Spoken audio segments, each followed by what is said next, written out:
Mom and Dad are giving me a really hard time because of my relationship with Jasmine.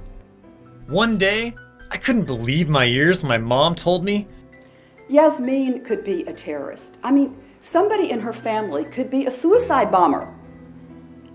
Our family could get in trouble. We could be investigated by the FBI because of your relationship with her son. Do you realize all this? The implications?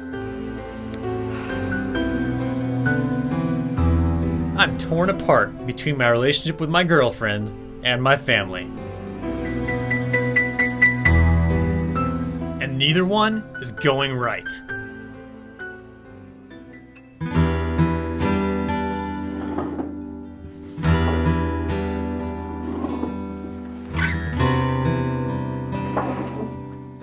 So, what if I said I want to marry you? What would you say? I would tell you I would love to. But you'd have to be a Muslim first. I can't marry a Christian man. Sam, it's against the Islamic tradition. Why don't you just convert to Christianity? It would solve our problems. No way. Then, I have an idea for you. What? What if I convert to Islam? Really? Mm-hmm. Sam, that would make me so happy. I will convert to Islam, and then I can marry you. And I can marry 3 other women too. It's every man's dream. Is that what you want? Will that make you happy? You are unbelievable.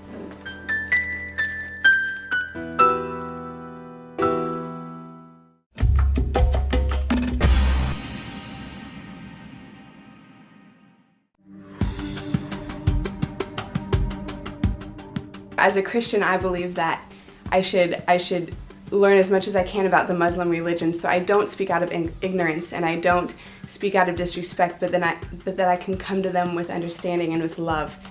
I think that for me, reaching out to a Muslim at this point would be a little difficult just because I don't know a whole lot about the culture, and I think that it would be a lot easier if I knew more about the culture.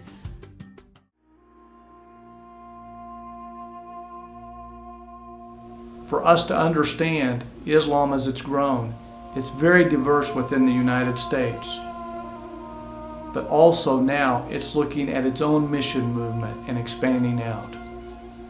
Within American universities, now oil money that we have sent to the Middle East is being reinvested in our universities in the United States to open up and expand Islamic study centers and Middle Eastern studies programs. Many times what's sad is these countries want to dictate that they send their own professors to these universities to teach the programs, to teach Islam. And mosques are even being built on university campuses for the purpose of expanding the cultural experience. What we are awake and miss is the fact that this in itself is a mission and evangelistic program into our universities from the Middle East and from Islam. These programs are specifically designed to go for the youth, to reach the youth with the message of Islam. We need to be aware of how it's moving into our country, into our communities, not seeing it as the enemy, but just being aware of the movement to reach in, and then think about how can we be reaching them ourselves.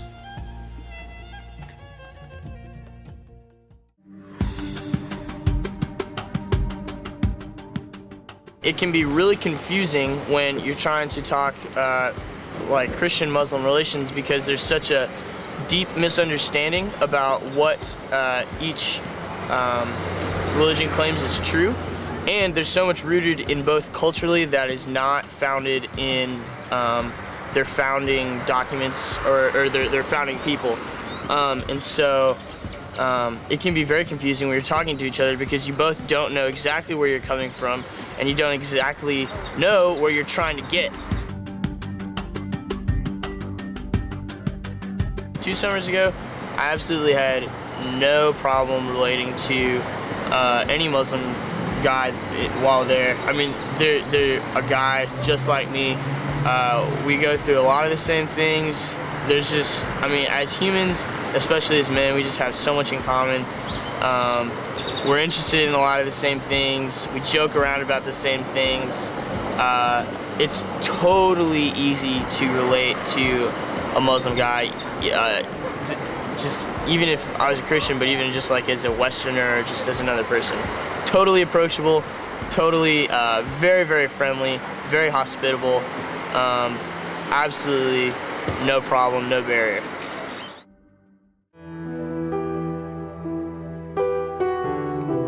The choice is yours, no one can stop you.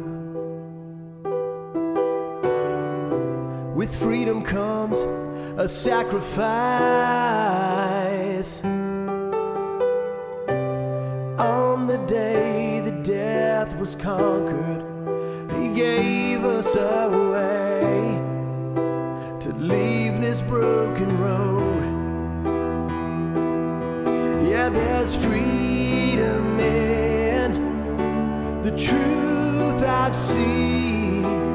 His love can change from within.